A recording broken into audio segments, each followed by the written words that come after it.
Hello बच्चों, कैसे हैं आप सभी। आशा करते हैं आप सभी अच्छे होंगे। आज हम यूपी बोर्ड क्लास 8 गणित विषय की इकाई 3 घनमूल इसकी दक्षता अभ्यास 3 को सरल करेंगे। इस प्रश्नावली के प्रश्न संख्या 12 तक के प्रश्नों को हम सरल कर चुके हैं। आइए प्रश्न संख्या 13 और उससे आगे के प्रश्नों को सरल करते हैं।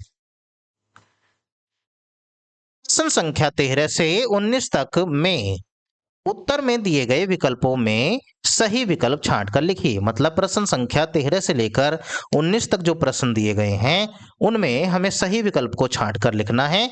एक प्रश्न के 4-4 विकल्प यहां दे रखे होंगे। चलिए देखते हैं। पहले प्रश्न संख्या 13। एक घन का आयतन 6859 सेंटीमीटर है, उसकी कोर है। इस प्रश्न को करने के लिए आपके पास दो तरीके हैं। या तो आप इसके अभाज्य गुणनखंड निकालिए। अभाज्य गुणनखंड करेंगे तो उसमें फिर 3-3 के सेट बनाएंगे। 3-3 के सेटों में से जो भी गुणा करने के बाद आंसर आएगा उस आंसर को यहां से छांट लेंगे। दूसरा तरीका यह है कि 4 विकल्प दिए गए हैं। देखिए, घन का आयतन जब निकाला जाता है या किसी भी संख्या का आयतन निकालते हैं तो संख्या की 3 बार गुणा की जाती है। आयतन मतलब एक तरीके से आप समझिए घन। जैसे मानिए आपको 2 का घन निकालना है तो आपको 2 की 3 बार गुणा करनी पड़ेगी। 2 गुणा 2 गुणा 2। तो जब 2 बार गुणा करेंगे, 3 बार गुणा करेंगे तो पहले इसकी इसमें गुणा होगी, फिर इसकी इसमें गुणा करेंगे तो 2 दूनी 4, 4 दूनी 8। तो ये इकाई का अंक इसमें आ गया 8। अब यहां पर देखिए, इसमें इकाई का अंक है 9। आपको बिना सरल करे ही पता करना है कि ये जो संख्या है ये किसका घन हो सकती है, कि इसका घनमूल क्या हो सकता है। तो आप ये जो आंसर दिए गए हैं, इन आंसरों में ये जो इकाई वाले अंक हैं इनकी 3 बार आपस में गुणा करके देखिए इनमें से किसकी वजह से 9 आ रहा है। जिसकी वजह से 9 आएगा वही आंसर हो जाएगा, नहीं तो हमारे पास दूसरा तरीका गुणनखंड करने वाला है ही। देखिए, जैसे यहाँ 3 है तो 3 की 3 बार गुणा करिए। 3 गुणा 3 गुणा 3, 3 तिया 9 तिया 27, 27 यानी कि इकाई का अंक आया है इसमें 7। तो ये तो आंसर है नहीं क्योंकि यहाँ तो 9 है। फिर है ये वाला इकाई का अंक है 5। 5 की 3 बार गुणा करके चेक करिए। 5 गुणा 5 गुणा 5, 5 पूरे 25, पंजे 125। 125 में इकाई का अंक 5 होता है, ये भी इसका आंसर नहीं है। तीसरा है 7 गुणा 7 गुणा 7 करके देखिए। 7 7 7, 7 सत्ते 49, 49 सत्ते 243। ये भी 3 आ रहा है इसके लास्ट में, यानी कि ये भी आंसर नहीं है। तो चौथे नंबर पे है 9। 9 की 3 बार गुणा करके देखिए। 9 गुणा 9 गुणा 9 यानी कि 9 नम 81 और 81 निम्मा 729। ये है, देखिए इकाई का अंक यहाँ पर 9 बन गया है। हमारा यहाँ पर भी इकाई का अंक 9 है, तो इसका मतलब ये वाला विकल्प हमारा सही है।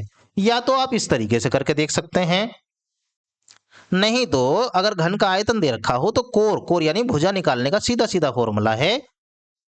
भुजा वो होता है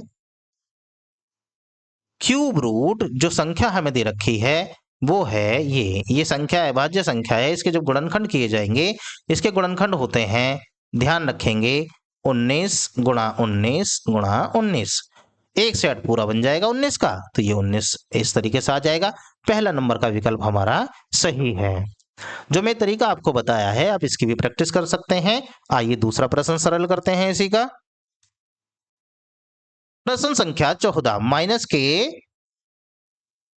343 गुणा 512, 1/3 इसकी पावर में है, इसका मान ज्ञात करना है। ये जो 1/3 आपको दे रखा है, सबसे पहले आप इसको ध्यान से देखिए।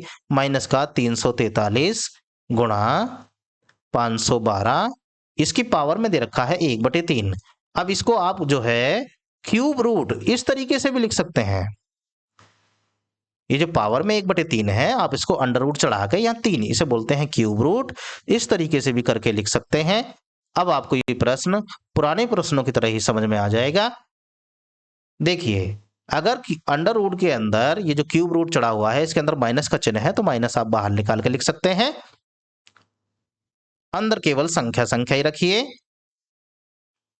ज्यादा डिटेल में इसके गुणनखंड करेंगे नहीं, बहुत बार हम इन सवालों के गुणनखंड कर चुके हैं। ये जो संख्या होती है ये इसके गुणनखंड होते हैं 7 गुणा 7 गुणा 7। और ये जो दूसरी संख्या होती है इसके गुणनखंड होते हैं 8 गुणा 8 गुणा 8। अब देखिए 3 के जब सेट बनाएंगे, माइनस का चिन्ह बाहर लगा हुआ है, यहां से 7 आएगा, यहां से 8 आएगा, 8 सत्ते होते हैं 56, कुल मिला के माइनस का 56। चारों विकल्पों में से चेक करिए कौन सा विकल्प सही है। वो है पहले नंबर वाला, माइनस का 56। ये आगे देखें, आगे क्या करना है।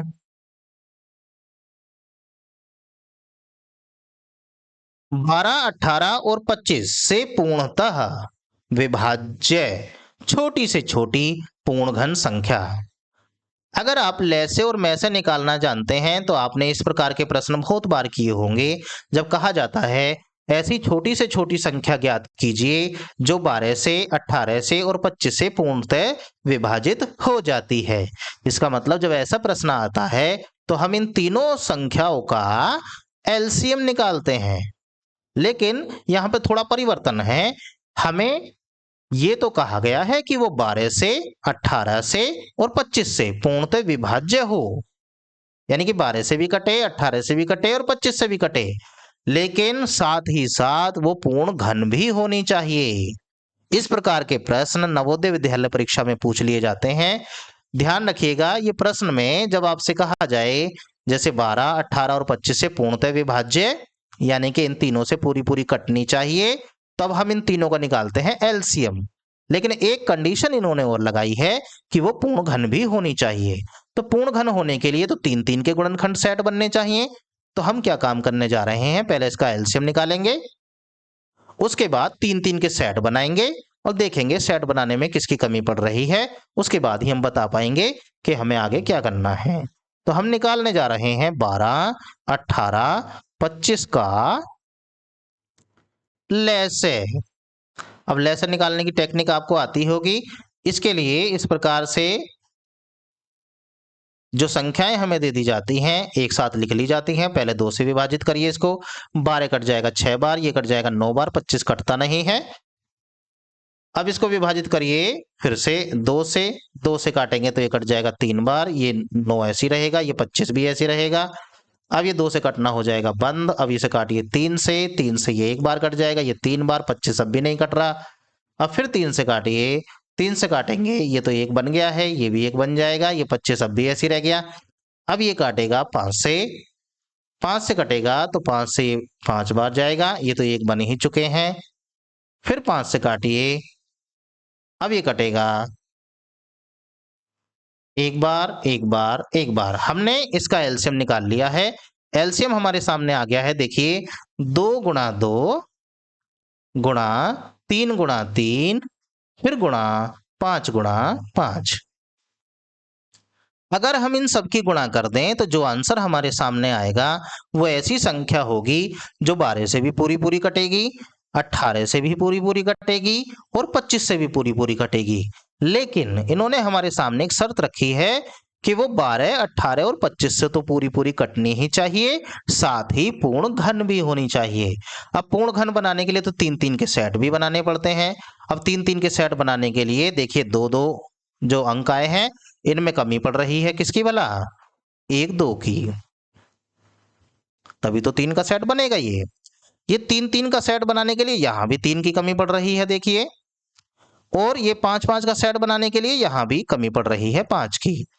अब ये जो संख्या है ये 12 से, 18 से और 25 से पूरी पूरी तो कटेगी ही, और साथ ही ये संख्या पूर्ण घन भी होगी। इनकी गुणा करिए जरा, 2 दूनी 4 दूनी 8, 3 तिया 9 तिया 27 और 5 पूरे 25 बन जाए 125। इन तीनों की गुणा करिए, इन तीनों की गुणा करने के बाद जो भी आएगा वो आपका आंसर होगा। देखिए 125 अट्ठे होते हैं पूरे 1000। अब 1000 में गुणा करनी है इस वाले 27 की, तो कुल मिला के हो जाएगा 27,000। ये आपका आंसर है। चेक करिए कौन सा विकल्प सही है, वो है चौथे नंबर का। इस प्रश्न को विशेष कर आप ध्यान रखेंगे, आराम से इसको सरल करेंगे, इसका अभ्यास करेंगे। आइए अगला प्रश्न देखें, उसमें क्या करना है। वह छोटी से छोटी संख्या जिसका 10,000 में गुणा करने पर गुणनफल पूर्ण घन बन जाता है, निम्नांकित होगी। वो छोटी से छोटी संख्या कौन सी है जिसकी गुणा जैसे ही 10,000 में करेंगे तो गुणा करने के बाद जो गुणनफल है वो पूर्ण घन बन जाएगा। शॉर्ट तरीका तो इसका ये है, ये जो 10,000 दे रखा है 10,000, अब देखिए अगर किसी भी संख्या को आपको पूर्ण घन बनाना है तो उसके लिए तो 3-3 के सेट बनाने पड़ते हैं। यहां पर जीरो जो है क्योंकि इसमें जीरो ही आ रही हैं, तो आप जब जीरो के 3-3 के सेट बनाएंगे तो एक सेट तो ये बन गया। जब आपको दूसरा सेट बनाना होगा तो एक जीरो आई है, कितने जीरो की कमी पड़ रही है? 2 जीरो की। तो इसका मतलब आपको 2 जीरो से और गुणा करनी पड़ेगी। अब जीरो से तो गुणा करी नहीं जाती, गुणा करी जाती है 1 लगा के। तो ये संख्या है जो गुणा करने पर इस वाली संख्या को पूर्ण घन बना देगी। या दूसरा तरीका आप ये समझिए, हमें दिया है 10,000, आप इसके क्योंकि एक के बाद जीरो लगी हैं 4 बार, तो आपको 1 बार 10, 2 बार 10, 3 बार 10 और 4 बार 10 लिखना है। अब आपको बनाने हैं 3-3 के सेट, क्योंकि पूर्ण घन तभी हो पाएगी जब 3-3 के सेट बन जाएंगे। एक सेट तो ये बन गया, दूसरा सेट बनाना है तो यहां तो एक बार ही 10 आया हुआ है। सेट बनाने के लिए एक बार 10, दूसरी बार 10, 2 बार 10 से और गुणा करनी पड़ेगी तब जाके सेट बनेगा। तो आपने कितने से गुणा करी है? 10 धाम 100, आपने करी है 100 से गुणा। तो ये कह रहे हैं कितने से गुणा करनी पड़ेगी, तो हमें करनी पड़ेगी 100 से गुणा, तब जाके ये पूरा सेट बन पाएगा। आगे आइए, प्रश्न संख्या 17, वह छोटी से छोटी संख्या जिसका 8,192 में भाग देने पर भागफल पूर्ण घन बन जाता है, निम्नांकित होगी। मतलब वो छोटी से छोटी संख्या कौन सी है जिससे हम 8,192 में भाग करें, भाग करने के बाद जो संख्या आएगी वो पूर्ण घन होगी। देखिए इस प्रकार के प्रश्न हमने अभी इसी दक्षता अभ्यास में करे थे। करना क्या होता है, जो संख्या आपको दी गई है आप करेंगे इसके अभाज्य गुणनखंड। अभाज्य गुणनखंड करने के बाद 3-3 के बनाएंगे सेट, तो कोई संख्या ऐसी जरूर बचेगी जो किसी का भी सेट नहीं बन पाएगी, तो कह देंगे इसी से भाग करने पर पूर्ण घन बन जाएगी। अब देखिए अभाज्य गुणनखंड करिए इसके जल्दी जल्दी। इकाई का अंक 2 है तो 2 से काट दीजिए, 2 चौका 8, 2 0 0, 2 9 18, 2 छक्का 12। 2 से फिर कटेगी, 2 दूनी 4, 2 0 0, 2 चौका 8, 2 अट्ठे 16, फिर 2 से कट जाएगी ये, 2 एकम 2, 2 0 0, 2 दूनी 4, ये फिर 2 से कट जाएगी ये, 512 बार कटेगा। फिर 2 से कट जाएगा ये कटेगा 256 बार। फिर 2 से ये कट जाएगी कितनी बार? 128 बार। फिर 2 से काटिए, ये कटेगा 64 बार। अब 2 से काटेंगे, ये कट जाएगा 32 बार। अब आइए इधर, अब 32 में फिर 2 से कट जाएगा 16 बार। फिर 2 से काटेंगे, ये कट जाएगा 8 बार। फिर 2 से काटेंगे तो 4 बार। फिर 2 से काटेंगे तो 2 बार। फिर 2 से काटेंगे इसको 1 बार। अब बनाने हैं 3-3 के सेट। अब देखते हैं सेट बनाने के लिए क्या बच जाता है। अकेला एक सेट तो यहां तक बन गया, दूसरा सेट ये बन गया, तीसरा सेट देखिए 2 ये रहे यहां पर, 1 ये रहा, तो 3 सेट तो ये बन गए, एक सेट ये बन गया। अकेला कौन बचा? ये वाला 2। अगर इसी 2 से भाग कर दें तो भाग करने के बाद जो संख्या मिलेगी वो पूर्ण घन होगी। इसका मतलब ये वाला विकल्प इसका सही हो जाएगा। इस प्रश्नावली के शेष बचे हुए प्रश्नों को हम अगली वीडियो में सरल करेंगे। वीडियो को देखने के लिए आपका धन्यवाद। Thanks for watching.